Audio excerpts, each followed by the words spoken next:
అన్న, మన బాబు గారు సంపద సృష్టిత అని చెప్పి అన్నారు కదా, దాని గురించి మీ అభిప్రాయం ఏంటో చెప్పండి. సంపద సృష్టి అంటే కష్టపడి ప్రకృతి నుంచి సంపదని పేద ప్రజలకి అందరికీ వచ్చేలాగా సంపాదించడం అనేది, కష్టపడి సంపాదించడం అనేది సంపద సృష్టి. ఒక తండ్రి కష్టపడితే ఆ కుటుంబం అంతా కూడా పోషించబడేది. ఇవాళ చంద్రబాబు నాయుడు గారి సంపద సృష్టి అంటే వాళ్ళ కార్యకర్తలకు సంపద సృష్టి. బ్రాందీ షాపుల ద్వారా ఇసుక 80 లక్షల టన్నుల దగ్గర ఇట్లా పెట్టుకు సెల్ఫీలు దిగేవాళ్ళు. ఆ ఇసుక 80 లక్షల టన్నులు ఏమైపోయింది?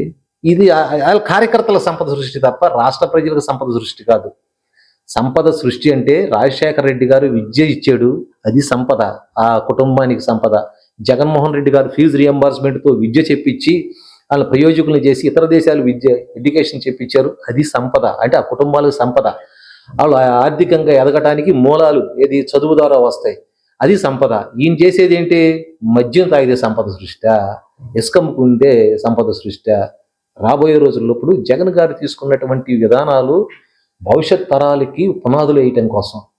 చంద్రబాబు నాయుడు గారు చేసుకునేది 5 సంవత్సరాలు తాగి సావంటారు అని చెప్పి బజార్కి వాళ్ళ మందు షాపులు, బార్ షాపులు ఏర్పాటు చేయడం జరిగింది. అది సంపద సృష్టి అవుతుందా? ఇవన్నీ కూడా రాజకీయంగా అధికారంలో రావటం కోసం చేసినటువంటి ఎత్తుగాలే తప్ప ఈ పేద ప్రజలకు, జనాలకు, రాష్ట్ర ప్రజలకు ఉపయోగపడే పద్ధతి ఏం లేదు. ఇంకోటి చెప్తున్నాను, 104, 108 ఉద్యోగులకి 3 నెలల నుంచి జీతాలు లేవు.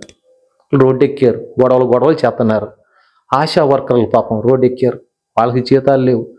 1,65,000 మంది ఇది మన సచివాలయ ఎంప్లాయీస్ 1,30,000 మంది. వాళ్ళని అసలు ఏ డ్యూటీ కొడుతున్నారో వాళ్ళకే తెలియకుండా వాళ్ళకి ఉద్యోగ భద్రత లేకుండా పోయింది. వాలంటీర్లు పాపం రోడ్లు ఎక్కి లక్షల ఆ కుటుంబాలకి నెలకు ఒక 5,000 వస్తుంటే ఆ కుటుంబాలన్నీ కూడా ఎంత సంతోషంగా జీవించాయి.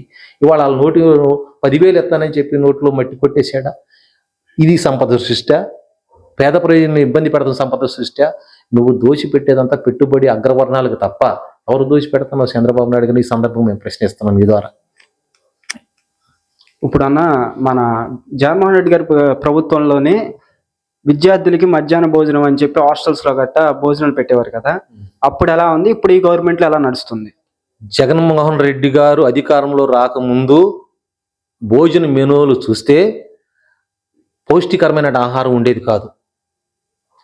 ఇది అంగన్వాడీ పిల్లలకైనా ఉన్నాయి, ప్రైమరీ ఎడ్యుకేషన్ చదువుకునే పిల్లలకి, హైయర్ ఎడ్యుకేషన్ చదువుకునే పిల్లలకి, అట్లాగే యూనివర్సిటీలో కూడా ఏ రోజు కూడా నాణ్యమైన భోజనం ఉండేది కాదు. జగన్ గారు అధికారంలోకి వచ్చిన తర్వాత, సీఎంగా ప్రమాణ స్వీకారం చేసిన తర్వాత దాని మీద ప్రత్యేకమైనటువంటి ఒక మెనూను తయారు చేసి ఏ రోజుకు ఆ రోజు స్పెషల్గా ఒక ఫుడ్ను, మంచి పౌష్టికారం అందించే ఫుడ్ని పెడతాం వల్ల పిల్లలకు కూడా చక్కగా నవనవలాడుతూ చక్కగా ఉండేవాళ్ళు.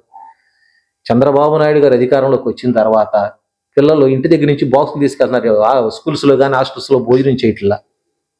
నిన్న కాక మొన్న నాగార్జున యూనివర్సిటీలో కప్పు వచ్చిందని చెప్పేసి అక్కడ ఉన్నటువంటి విద్యార్థులందరూ కూడా బాధ్యతను ధర్నా చేస్తే వైస్ ఛాన్సలర్ ఏం చెప్తున్నాడు? అదేమి లేదన్నాడు. అది వాళ్ళ కుటుంబ సభ్యులకు పెడితే తింటారాళ్ళు అంటే ఏంటంటే, చదువుకునే విద్యార్థులన్నా పేదవాళ్ళన్నా వీళ్ళకి చులకన భావం, నాణ్యమైన ఆహారం. మొన్న చూసాం నూజివీడులో, ఒకసారి కాదు ఈ ప్రభుత్వం అధికారంకి వచ్చిన తర్వాత 2-3 సార్లు కలుషిత ఆహారం. అట్లాగే శ్రీకాకుళం జిల్లాలో ఎంతో మంది విద్యార్థులు, 2 విద్యార్థులు కూడా చనిపోవడం జరిగింది కలుషిత ఆహారం తిని. ఇట్లా చెప్పుకుంటా పోతే ఎక్కడ చూసినా కూడా కలుషిత ఆహారము, నాణ్యత లేనటువంటి భోజనము, ప్రమాణం లేనటువంటి ఇది, దాని మీద ఒక నిర్దిష్టంగా ఒక పర్యవేక్షణ లేదు, ఏమీ లేదు. వీళ్ళకి ఎందుకు పెట్టాలి ఉచితంగా భోజనం? ఆ భోజనాన్ని అరికడదామని చెప్పి ఇవాళ చంద్రబాబు నాయుడు విధానం. అంటే పేద ప్రజలు చదువుకోకూడదు, ఎదగకూడదు, ఆరోగ్యంగా ఉండకూడదు, వాళ్ళు తాగాలి, తిరగాలి, వాళ్ళు ఎప్పుడు ఓటు బ్యాంక్ అనే ఉండి రూపాయి తీసుకుని నాకు ఓటేసి గెలిపించాలి, ఇదే నినాదం తప్ప చంద్రబాబు నాయుడికి పేద ప్రజల పట్ల కానీ వాళ్ళ చదువు పట్ల కానీ ఆయనకి మంచి భోజనం అందించాలనే విధానం కానీ ఆయనకి ఎప్పుడు లేదు, ఇప్పుడు కూడా ఉండదు.